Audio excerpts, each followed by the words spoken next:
Though I'm a big proponent of formal, hard, rigorous sciences, I also think that there is a innate wisdom and intuition in the body. And this idea of trusting one's gut also goes a long distance.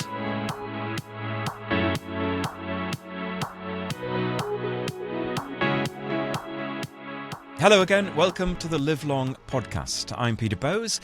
This is where we explore the science and stories behind human longevity.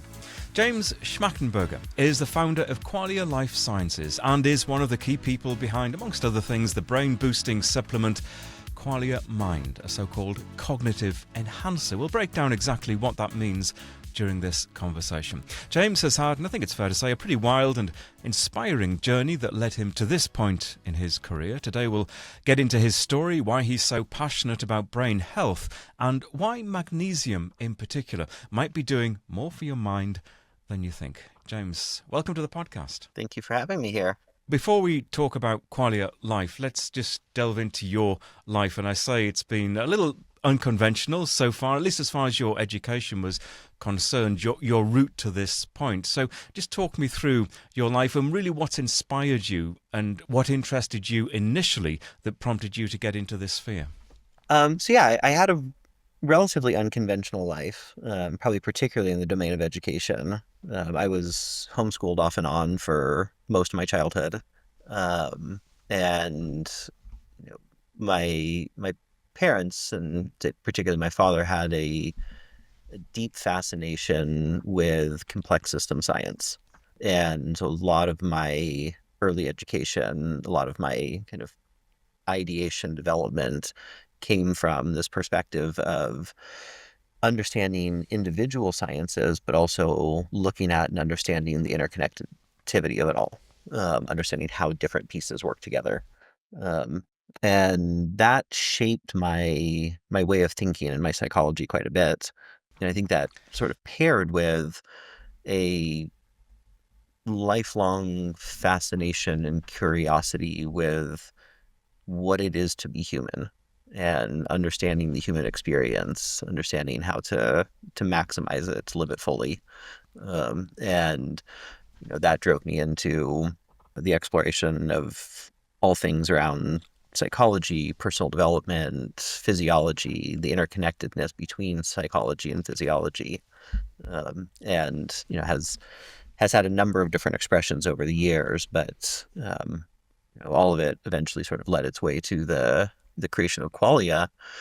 Part of my personal drive and mission in starting Qualia was that I had a number of health issues throughout my life. I was diagnosed with ADD when I was 5, had some neurological disorder that no one could ever figure out, had Lyme and Epstein-Barr and all kinds of things. And so I spent a decent amount of my early life in various forms of suffering, physically, psychologically, and really wanted to find a path to healing. And despite my interest, the things that I was struggling with made it hard to do the research that was necessary to find the solutions. And so many of the solutions I could find didn't work or weren't properly substantiated. And so, I was fortunate to be supported and introduced by a lot of really brilliant people to various kinds of tools and technologies that helped. And as I started to kind of come out of that challenge, I was struck with the recognition that most people, particularly if they're in an area where they're struggling with life, they don't necessarily have the capacity to figure out exactly what is needed. They want a solution, and they want to know that there's a trusted solution that is validated and will actually do the thing they need it to do. And there weren't a lot of resources for that I could find in the market. And so I wanted to create an organization that could do the kinds of research that was actually necessary to do the hard work, to not just look at things from a kind of simplistic reductionist approach, but to really dive in and understand the nuance of physiology, of the mind-body connection, and develop products that were highly effective but also highly accessible. And this idea that everything is connected, which I guess is the basis of holistic medicine, the kind of medicine that many functional doctors practice today. Were there any light bulb moments for you when you really suddenly realised that, yes, everything is connected and that is part of the solution? Yeah, I mean, there was a number of them, but one of the things that stood out for me as a really kind of pivotal life experience was when I was 21, I hit a pretty extreme degree of burnout. 3 years prior, I had taken over running a vocational college, teaching alternative medicine and psychology. And as an 18-year-old, I had no idea what I was doing. And so the Yeah. pressure of it was I was actually going to get you to repeat that. So, 18 years old when you took over a college. this is part of the wild, right, life Right. experience. Exactly. I ended up went there as a student originally, and just absolutely fell in love with the work. I was seeing myself heal and grow. I was watching other people go through these huge life transformations, both physiologically, psychologically, and I'm just like, this is what I want to do in life. And right around the time I was graduating, there ended up being uh, the man who founded the college had announced that he wanted to still teach but semi-retire and sell the school. And in my 18-year-old naivete, I was like, this seems like a great idea.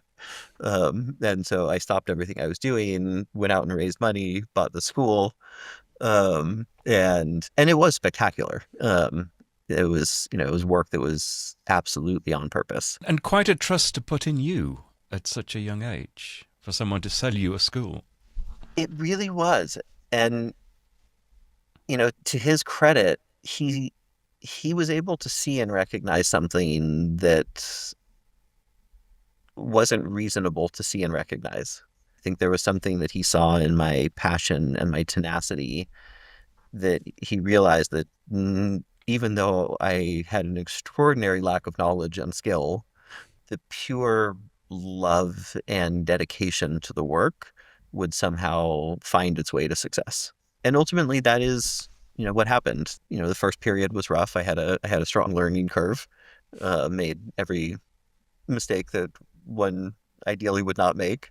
But after that, things really did, grow and turn around, and was able to significantly grow the college, bring in a lot more students, do a lot more education. It was an incredible experience. One of the things that really stood out to me, especially at that time, my focus was more in like psychology and personal development. And I would watch people go through these very extensive processes and try to heal childhood trauma, try to change belief systems, become version of themselves they wanted to be. And one thing that I hadn't really noticed previous to that was the people who were physically healthier had a far easier time being able to do the inner work. And the people who were struggling more physically could do the same practices, could show up with the same kind of dedication, and it would take longer and be more painful to do the inner work. And it started to make me realize that, the psyche and the body are not these separate things. They are fundamentally intertwined and interconnected. And, no matter how much beautiful internal work you do, if your blood sugar is all over the place, if your hormones are unbalanced, if your brain chemistry is out of whack, your experience of life is going to largely be difficult. And so, there was this passion to want to enhance and improve the human experience at scale. At first, I thought that that was going to be more through paths around psychology, but as I looked at it, I was like, I don't know how to scale that. But Yeah. what I did start to see and identify was that with the right use of, we'll call it biochemistry, we could make people's quality of life dramatically better. We could increase their sense of capacity, their sense of aliveness, their intelligence, their vibrancy, um, and inherently make the quality of life better, but also give the resources and predispose people to then do the other types of work. And that was really the birth of Qualia. So I assume the qual is quality in Qualia Life. That's what led to the name. No, actually, that's Ah, that's what most people seem to think. right. Qualia it's actually quite extraordinary. My business partner is the one who came up with the name, but it's a term from philosophy. Qualia means the subjective experience of what it is to be you and to be human and alive. So qualia refers to instances of uniquely you subjective experience. What is it Mm. like to fall in love? What is it like to go through heartbreak? What is it like to experience the sunset? Right? These are moments of qualia. And so the naming was really this recognition that you know the experience of life is fundamentally the most important, the most beautiful thing. And our aim was to enhance that, to give people the support and the capacity to be able to live into that fully. Right. So, how did you go about gaining the knowledge that you needed to eventually produce the products that you're selling now through the company? I read about a interesting trip that you had to Mexico, for example, and your Uh-huh. introduction to IV therapy. When I was 21, I hit very severe burnout running that college. I had only slept like 2 hours a night for 3 years. I was under incredible stress. I ended up going into adrenal failure, starting to have all kinds of health issues, inability to focus, depression. As I was on my healing journey, I got introduced to this research physician in Mexico, a guy named Dr. William Hitt. And he was one of the early kind of main pioneers behind um, NAD IV therapy. Hmm. And I didn't understand it, didn't know anything about it at the time, but I went down to meet with him. I'd heard good things, and he met with me, did a bunch of diagnostics, and was like, well, I've developed this particular therapy for primarily for the treatment of people with severe addiction. And he's like, even though you don't have addiction, your brain is basically that of a heroin addict from the amount of stress that you've been under. And I think we can do some positive work here. And so I went down and I ended up spending 3 days in a row doing 9 hours a day of very, very high dose NAD with a mix of various amino acids and some secret ingredient that I still don't know what it was. And it was life changing. Like many therapies are helpful. This was absolutely pivotal. I went in depressed, exhausted, unable to focus. And at the end of 3 days, I came out with a kind of cognitive function and clarity that I had never experienced before. I like this sense of depression and heaviness had gone away and was replaced with this just like fascination with life. My sense of capacity increased. But one of the things that also really, really stood out to me was my sense of empathy just fundamentally changed and expanded. It was like from that moment forward, I didn't have the ability to think about what I wanted to do without automatically being aware of its broader implications. And then, having that experience, I was like, this is this is incredible, and people need to know about this. Did And it concern you at the time that you were putting into your body things that you didn't fully understand? You said that you didn't know the complete ingredients that you were consuming. That would have worried me. yeah, it did. And the fact that it was in a random small clinic in Mexico didn't Alarm necessarily bells help. there. There were definitely concerns, and I was struggling enough that I was willing to take the risk for the potential benefit. And I'm an experimental person. A lot of my learning has come through curiosity and experimentation. I've put a lot of weird supplements into my body, weird things into my veins. I've tried a lot of different therapies, and some have sucked. Many have been extraordinary, but they've all taught me a lot. And yeah, it was definitely scary, but it was worth the scary to have the potential benefit, and it turned out to be incredibly worthwhile. So let's come up to date. Qualia Life Sciences. Could you just give me a more broad definition of what it is now, what it has grown to, Yeah. and how you are aiming to help people? Yeah, so the first product that we launched was Qualia Mind, which is pretty well known at this point, Yeah. as, a broad spectrum cognitive support, being able to increase many different kinds of intelligence, increase resilience, confidence, energy. And that was kind of the core of the company for the first few years. But then, as that began to grow, we recognized that the scientific model that we had developed for being able to produce that product had applications in pretty much every domain of health, and gave us the opportunity to do really innovative product development in any area that mattered. And so then a lot of what we started to look at was, what are the areas that have incredibly high degrees of impact on the actual quality of life and longevity of life that are currently not being done or being underserved. So, when you look at our product lineup now, there's some products like the magnesium product we recently launched, which is in a category that people are familiar with. But a lot of the things that we've put out have been in spaces that, you know, people aren't really that aware of, like our senolytic product, right? Helping to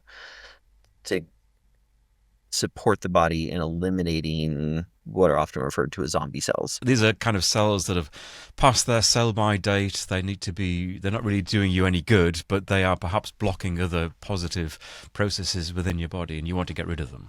Right. Yeah. Yeah. Yeah. These senescent cells, you know, basically have finished their effective life cycle. They're no longer able to do the function they were supposed to, but they still take up resources that could go to the healthy cells. And even worse, they emit these sort of inflammatory proteins that cause other cells around them to become senescent faster. And the immune system in an ideal healthy scenario would rid the body of these, but as we age, they tend to linger in ways that you don't want. So, that was a very new area of research. Like the science community has known that senescent cells existed since about the 60s, but didn't know that anything could be done about it. That research only started in like 2015, so incredibly recently. But as we dove into that research, it was like, wow, this is a really powerful domain. This is an area that, though not yet well understood by the masses, the positive effects associated with eliminating senescent cells is incredibly high. And so even though it was a very strange product, and myself and a lot of the team were like, we don't know if this thing will ever sell. It's a weird product. No one's ever even heard the terminology, but it's important. And so let's try it anyways. And, luckily it's turned out to be something that has become quite popular, and people have responded very positively to. There's a very central focus on longevity, both in terms of an attempt at extending lifespan, but even more important, I would say, is supporting health span, Yeah. right? If it's great to be on the planet for more years, but if those more years are suffering and in pain and immobile, that's not really the experience that anyone wants. Is it possible to quantify in terms of the very short term gain that you get from using your products in terms of mental clarity, that kind of thing, versus the long term gains? And you've mentioned health span and lifespan with the umbrella of longevity. Are you focused still primarily on the here and now and how we feel, and that any longevity benefits are a bonus?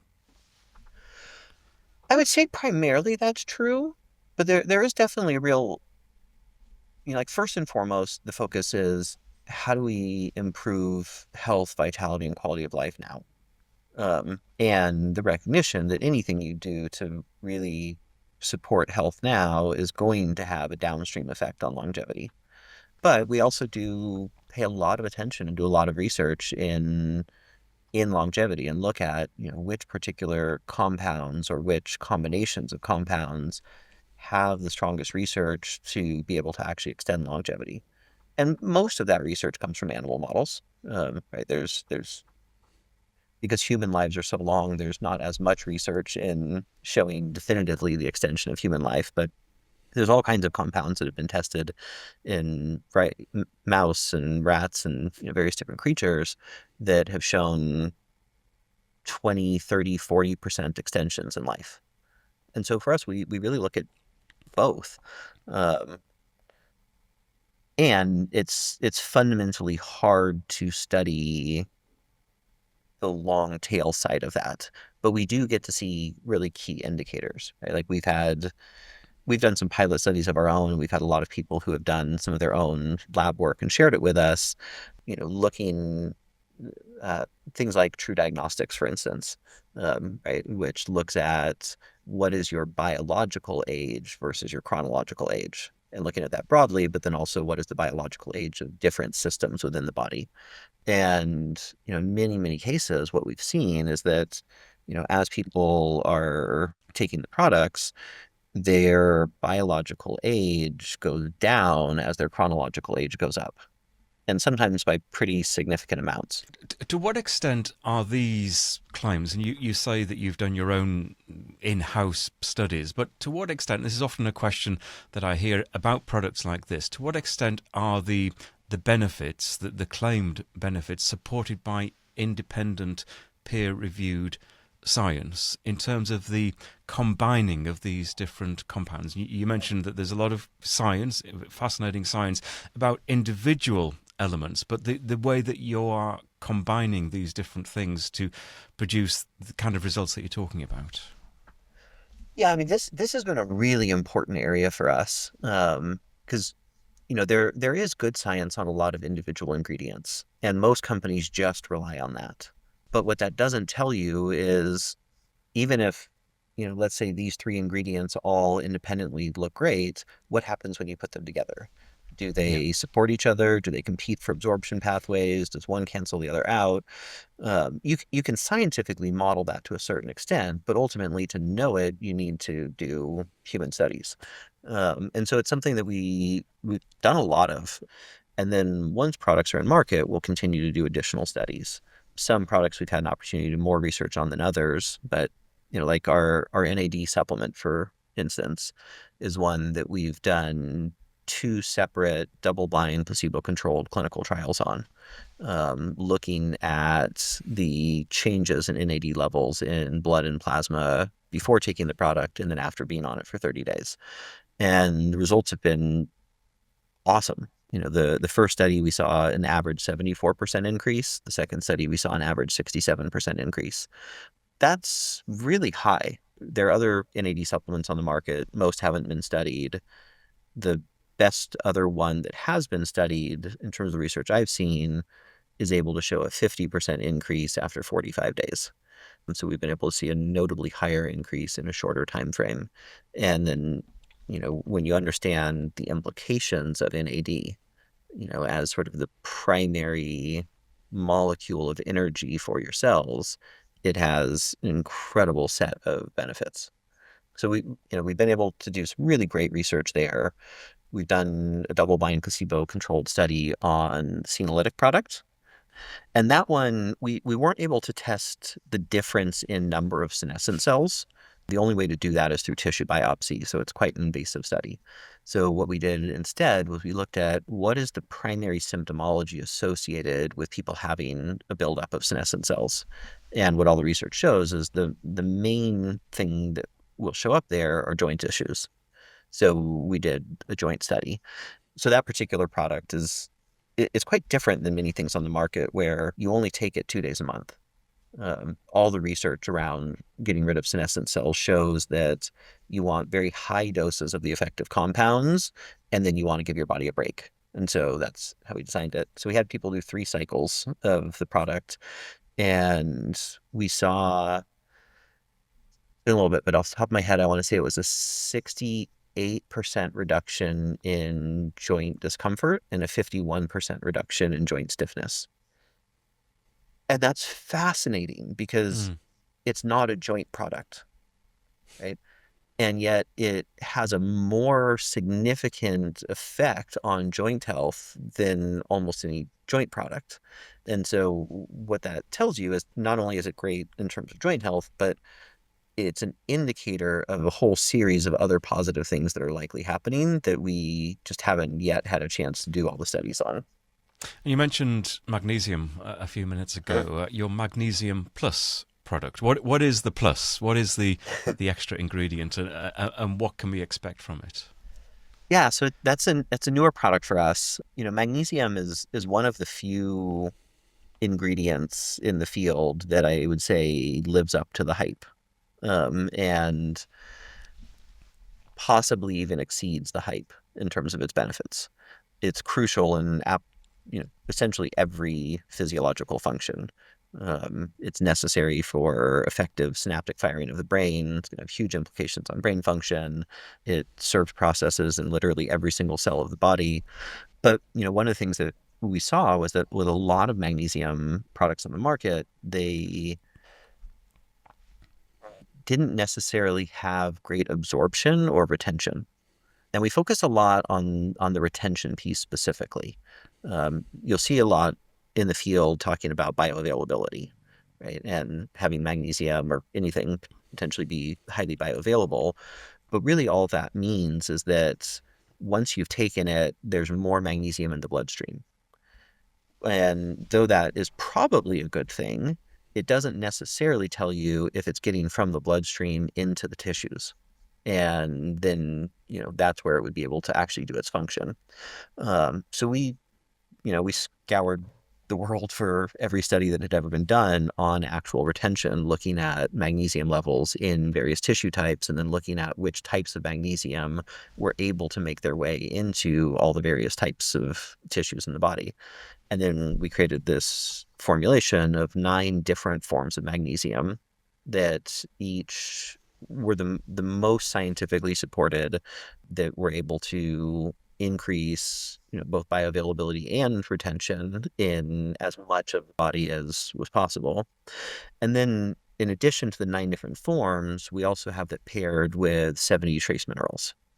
And if we kind of look back in history at how humans historically got their magnesium, it was through food and largely through water, um, right? And glacial melt and things like this, where the water was highly dense with magnesium, but also all of the other minerals.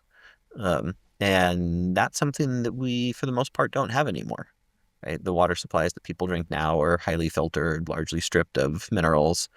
Um, and so, we're looking to supplement that. And even though certain aspects of it aren't fully studied and understood, what has been studied and understood is that there is a link between magnesium and the other trace minerals where you get significantly more positive effect from the magnesium itself when paired with all the other minerals.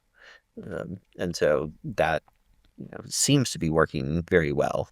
And you say it lives up to the hype. What are the supplementation products around that don't live up to the hype at the moment? Sadly, most of them.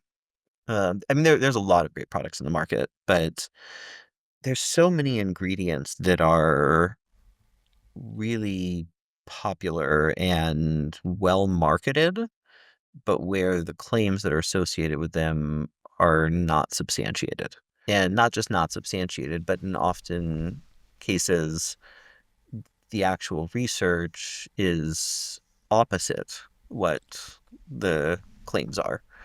So like there's ingredients, but then there's also the delivery methods, right? Like in the last few years, liposomal anything has blown up, right? Because there's this idea, there's the story that if something is liposomal, it's going to have dramatically higher bioavailability and absorption, and that's only a partially true story, right? Liposomes will increase absorption of fat-soluble nutrients, but when you're talking about water-soluble nutrients, makes no difference. And the vast, vast majority of liposomal products on the market aren't actually liposomes, they're emulsions. The technology for doing true liposomes is much harder and more expensive. And so, you've got this hype around, you know, you make anything liposomal and it's supposed to be better, and it's just not true. It ends up being a way that people spend more money for a perception of better quality, but in many cases, it doesn't actually do anything.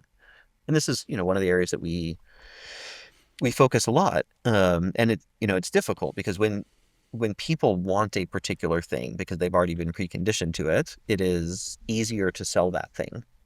But fundamentally, our commitment as an organization is not to participate in or sell hype, but to actually bring forward the best things that we know how to make, and to then find the ways of communicating that people will understand, even if it differs from the popular opinion. Right. And how do you suggest that the consumer wades through the hype?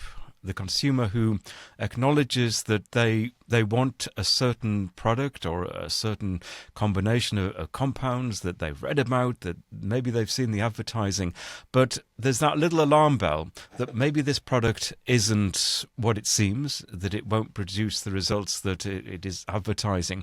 Maybe the purity isn't going to be what it should be. How does the ordinary person filter through all of that information to make the right decision? It's tricky. I mean, one answer is, as much as possible, work with highly trained, skilled practitioners that have the right kinds of background to be able to read the studies. And, where people want to do things independently, one key area to look at is, are the products that a company is putting out studied and validated? Not just like, you'll see a lot of companies that will say things like, clinically studied ingredients. And that means that individual ingredients within the product were studied, but not Right. studied in combination.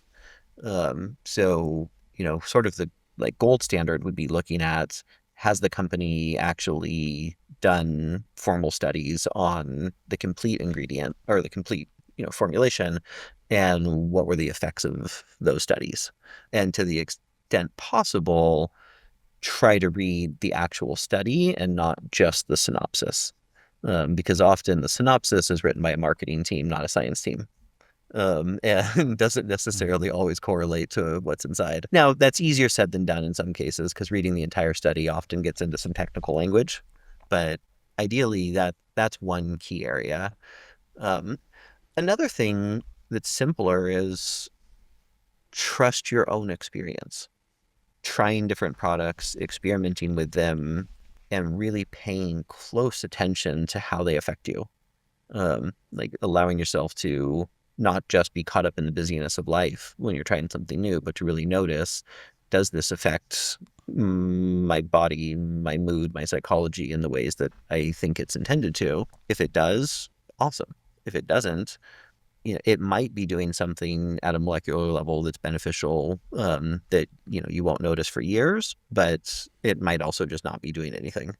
Though I'm a big proponent of formal, hard, rigorous sciences, I also think that there is a innate wisdom and intuition in the body. And, this idea of trusting one's gut also goes a long distance. I'm often asked, because I do this podcast, what I think the most exciting longevity intervention is as we move forward, looking at the science, whether it be supplementation, whether it be red light therapy or cryotherapy or stem cells, the whole raft of interventions that we hear about a lot. And I usually answer that by saying, well, look, and it's impossible to put a number on this, a percentage, but I would maybe guess 80-90% is the fundamentals of nutrition, good nutrition, exercise, especially sleep, reducing the stress in our daily lives, and paying attention to our social connections, the people that we have around us. I think if we get all of those things right, if we optimize them all, and let's face it, none of us do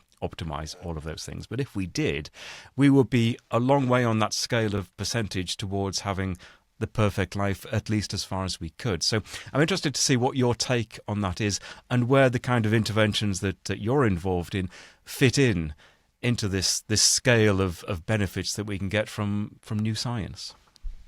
Yeah, it's a great question. Um, I would absolutely say that I agree with you, right? The the fundamentals are the vast majority of the picture. Eating well, sleeping well, exercising, moving the body.